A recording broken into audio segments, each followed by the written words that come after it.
Hey guys, welcome back to another episode of Mind Muscle Connection podcast. Today is a solo episode, and I have a topic I want to dive into, and that is around the topic of length and partials and long muscle length training for muscle growth. I think I'm sure you've heard a lot about this topic, and so I want to dive into it, my thoughts on it, how I apply it to my training, clients' training, and some pros and cons of the approach and whatnot there. But before I dive into that, I just want to go over a few ways you can help support the podcast. So if you're somebody who has always focused on weight loss in the past and you are done with that approach, then my 101 body recomp online coaching program is for you. I help you lose body fat and build muscle with my body recomp training, nutrition, and lifestyle methods. You look at things like your lifestyle and biofeedback to individualize your training and nutrition program to you and your specific needs. There's also at least 1 to 2 bottlenecks that we figure out outside of the training protocol, and typically just outside of the nutrition protocol, looking at macros, calories, stuff like that, things outside of that are keeping you from seeing the results that you want to see there with that. And we dive into that. And these are holding people back more than they think there with that. So if you're interested in learning more, there's a link in the show notes. You can also you can fill out the application, and you can just reach out to me on Instagram if you follow me on there, and we can chat about this in more details. If you aren't interested in full coaching, I do one-on-one consultations where we troubleshoot any issues you have and or map out a game plan. Real quick on the coaching too, I do also offer a free 30-minute call to figure out if you're a good fit and to just give you a good idea of where you need to head with your training and nutrition. Again, you can also find the link to that in the show notes as well. But I also do these one-on-one consultations where, if you're not interested in full coaching, where it's just a one-off call and we troubleshoot any issues you have and or map out a game plan for the next couple months there with that. Again, the link to that is in the show notes. If you want to learn more about a body recomp, what it is, how to do it, I have my free masterclass on this topic. And again, you can find the link to that in the show notes as well. So just a couple other things here. If you don't yet, follow on Instagram, Jeff, HOEHN_. That's where I'm most active on social media. If you have any questions, you can reach out to me on there. I post daily, and you can reach out to me. And then I also answer any questions. I'll do my weekly Q&As where I answer some questions. And then lastly, if you found this podcast to be helpful in any way, if you could leave a rating and review, and that will help more people find this podcast. Also, if you are watching on YouTube, as this seems to happen all the time, the sun is coming. We've only had sun like one day here in the last week and a half. And at this particular time of day and whatnot, the sun shines. It's perfectly shining through this window, and the blinds here don't do a great job, and the video quality is crap. And the good news is, 1, I could definitely just fix this by getting blackout curtains, but 2, we are moving into a new house here within the next few months, which should change the lighting here with this. So anyways, with that out of the way, let's dive into today's topic. So what I want to talk about is lengthened partials, long muscle length training. So, what they are, how to use them for muscle growth, some pros and cons, and maybe some things you might be hearing on social media about them. So first, let's go into what is long muscle length training? What are lengthened partials? So we have a full range of motion, right? So let's take a bicep curl. You start at the bottom, you come all the way up, and then you come back down. That would be considered a full range of motion. I think with range of motion, the range of motion does depend on the person and their kind of mobility and things like that. This is going to be slightly different from person to person. But again, these are generalities that you can take here with it. So we have now that's a full range of motion. And then within that, we can break this down into the shortened position and the lengthened position. Okay. So the short position is where your muscles are shortened, where they're contracted. Okay. So think at the top of a bicep curl when you are curling. Think about when you are doing a lying leg curl and you're at the top and you're contracting, right? That would be the shortened position. Think with the back, the shortened position would be if you're doing a lat pull down, that part where the bar is coming to your chest there with that. Okay, so that's the short position there with that. Also, if you're doing like a glute bridge, it's a part where you are at the top, right? And then we have the lengthened position, and this is where your muscles are in more of a stretched position, right? They're at long muscle lengths at that part. So this would be now the opposite. This is where at the bottom of a curl, your biceps are stretched, lengthened. This would be at the bottom of a dumbbell press where your chest would be stretched, right? The lat pull down, the stretched position would be at the top part. Again, that's where your kind of muscles are stretched. So that would be the lengthened position. And then we have this concept of lengthened partials. And so what would that? And so again, lengthened position would be long muscle lengths, et cetera, there with that. And then lengthened partials would be spending time just in that lengthened position during a rep. Again, we would just do, let's say, a bicep curl. You're just doing that bottom portion, right? You're not coming all the way up. You're just spending more time in that bottom position. So you only be coming up about 60 to 70% of the way there. So that's some general terminology here. So you have an understanding of long muscle lengths, short muscle lengths, et cetera. So why would we consider lengthened partials? Why would we consider what's all this talk about long muscle length training? And so there's been a growing amount of research showing that groups training specifically at these longer muscle lengths tend to grow more muscle compared to those training in the shortened position and or full range of motion, which is crazy to think about, right? So it's okay. Yeah, again, let's take a squat. So the top part would be the shortened position. The bottom part would be the lengthened position. It makes sense that, hey, if you're just going to train that top part, you're not going to get as much muscle as somebody who's going down to the bottom. However, the thing that's crazy to me is that in some of these studies, they show that just that bottom portion can grow a little bit more muscle. And so there was a recent paper from Milo Wolf. Pack was on it. He's actually going to be on the podcast here shortly. I don't think this will be out yet by the time that happens. Brad Schoenfeld was also on this. And so they did a systematic review and meta-analysis on partial versus full range of motion training. So the background of it, they mentioned range of motion during resistance training is of growing interest and is potentially used to elicit differing adaptations there. So to date, attempts at synthesizing the data on RAM of range of motion during resistance training have primarily focused on muscle hypertrophy in the lower body. And so their aim was to meta-analyze and systematically review the effects of range of motion on a variety of outcomes, including hypertrophy, strength, sport, power, and body fat type outcomes. There with that. So the results, the main model revealed a trivial in favor of range of motion compared to in favor of full range of motion compared to range of motion. So the main model revealed a in favor of full ROM compared to partial range of motion. And then when grouped by outcome, they all favored full ROM, but they were small, right? However, subgroup analysis suggested that there may be a muscle hypertrophy benefit to partial range of motion training, specifically at long muscle lengths compared to using a full ROM, right? So they dove in a little bit further and they found that specifically that partial range of motion in the lengthened position was a little bit more beneficial than the full range of motion. There with that, no clear differences were found between upper and lower body adaptations when ROM was manipulated. So conclusions overall, our results suggest that using a full or long range of motion may enhance results for most outcomes. Differences in adaptations are trivial to small. As such, partial range of motion resistant training might present an efficacious alternative for variation in personal preference or where injury prevents full range of motion training. There with that, Brad Schoenfeld had posted this on his Instagram and he chatted about some things. He mentioned last year we carried out a meta-analysis on the effects of range of motion on muscular adaptations. The results showed that a partial range of motion at long muscle lengths were generally superior to training at short muscle lengths from a hypertrophy standpoint. Moreover, evidence indicated that a partial range of motion at long muscle lengths was even superior to a full range of motion for muscle building. And here's his take on it. We now have a large body of evidence indicating that training in the lengthened position of a repetition is very important for muscle growth. It's logical to recommend that lifters ensure they traverse the long length portion of each rep during the majority of their sets. Where applicable, it's also beneficial to choose exercises that place a given muscle in a lengthened position to optimize hypertrophy. So, aka C-dip versus lying leg curls to target the hamstrings, leg extensions to target the rectus femoris. What remains more in question is the applicability of employing lengthened partials to enhance hypertrophy. While our meta suggested a potential benefit of the approach, the evidence on the topic is very limited, precluding the ability to draw strong conclusions. Given the uncertainty of evidence, I'm of the opinion that the majority of sets should be performed through a full range of motion.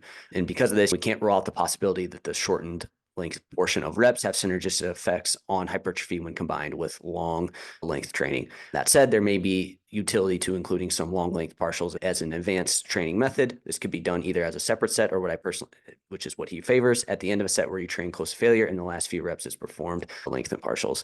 So his kind of summary of it and thoughts around his study there with that. Like I say, why would we want to incorporate these lengthened partials, this long muscle length training? Based on this research, spending more of your time training here may be beneficial. At the very least, we just want to make sure you're not skipping over this part of the range of motion when training. Again, this would show up in like a bench press. A lot of times people really try to go heavy with the bench press and they end up missing out on that bottom part of the range of motion. Now they're just spending more time in that shortened position. So that would be something there where this would be a misapplication of kind of what the research shows. And then same thing for like dumbbell presses too. A lot of times I see clients miss out on that bottom range of motion.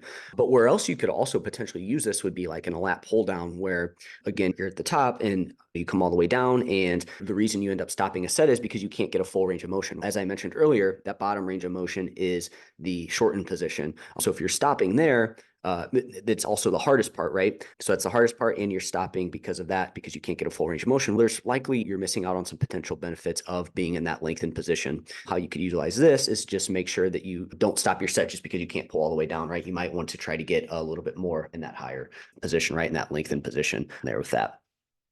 And next, I want to go through how it's incorporated into my training and clients' training. Here's some example of how we may use length partials, long muscle length training. So first, obviously, we're just training through a full range of motion. If I'm looking at a client's I'm looking at their form, they sent over video. We're making sure that they are training through a full range of motion most of the time, right? I want to look and make sure they're biasing that lengthened position, right? So again, in a bicep curl, are we making sure that we're coming all the way down versus not coming all the way down and then coming up? Same thing with a bench press, same thing with a squat, anything like that.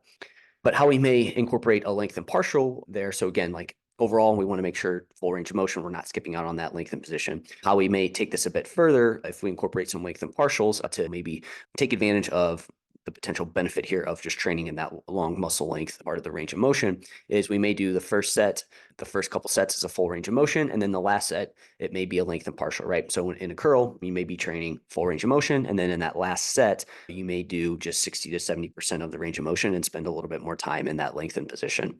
Then we may have some exercises that where all sets are lengthened partials, potentially. That's one way to go about it there. So again, instead of training 2 out of 3 sets at full range of motion, you just train all 3 at the 60 to 70% range of motion there with that. Some exercises are going to be a little bit easier. They're going to be a little bit harder. So you just kind of have to feel it out. For example, if you were to do this with the leg extension, where you just work that bottom range of motion there in the leg extension, it's likely going to be a little bit easier. They're like, you're going to be able to get more reps. So you might want to add some weight in those lengthened partial sets. Things like curls and like tricep stuff, I have found it's pretty much the same. The reps stay about the same. There's really no big change there. And then something like a pull down or rows, when you incorporate this into that, you likely need to go a little bit heavier and or get more reps on those lengthened partial sets. Another way that we can incorporate this into our training would be integrated lengthened partials. So you be in a pendulum squat and you do 1 1/4 of a rep. So you start at the top, come all the way down, come up 1/4 of the way, come back down, and then come all the way back up, right? Again, we're biasing a little bit more time in that lengthened position there with it. And again, with this, you're likely, if you were to compare this to full reps versus doing 1 1/4 reps, you're likely going to get more weight, more reps in that full range of motion set versus the integrated partial set there with that. And I would say about 10 to 20% of my total training volume is lengthen partial, lengthen work, where it's specifically that. Obviously, 100% is, hey, in each set, I'm making sure I'm training through a full range of motion. I'm not skipping out on that lengthen portion. But I would say about 10 to 20% is where it's specifically just lengthen partials. As of late, it's probably been a little bit less, and I'll go over why why we maybe don't want to like have it always be 50% of your training or more there with that. So let's talk about some potential benefits here of spending more time in the lengthened position, doing some lengthened partials. So one, it could potentially be more muscle growth, right? If we look at what that study says, hey, if we're spending more time in that lengthened position, we can get, again, they showed that in the partial range of motion at long muscle lengths was better in some cases than the full range of motion, right? So it's, hey, just to be safe here, let's make sure we spend a little bit more time and we can maybe get out a little bit more muscle growth. Again, is that something that can be done over time? We'll see. Because of this, because maybe it's a little bit of a better stimulus, we might be able to get away with a little less volume overall, right? Which is great from a time saving perspective. I found that I got a really good pump and stimulus when doing it. Again, is that going to relate to muscle growth? Maybe not, but it's always nice to kind of get that pump and that feeling that, okay, things are happening. Anybody who's enjoyed the pump training, like it's always nice to get that feeling. And if you haven't gotten that for a while, again, it is always nice to have that from time to time. I did find that it was feeling better on some of my joints. So for example, the triceps was a big one where like it just felt like it was a little bit better, easier on my elbows there with that. So again, potentially maybe feeling better in that standpoint. And it's just a different way to train. So it can keep things fresh and just to change it up a little bit. Some potential downsides, it hasn't been research in all muscle groups. So no research on the delts and back, for example, even though I think the delts and back probably really benefit greatly from this. That was one that I didn't hit on was the delts.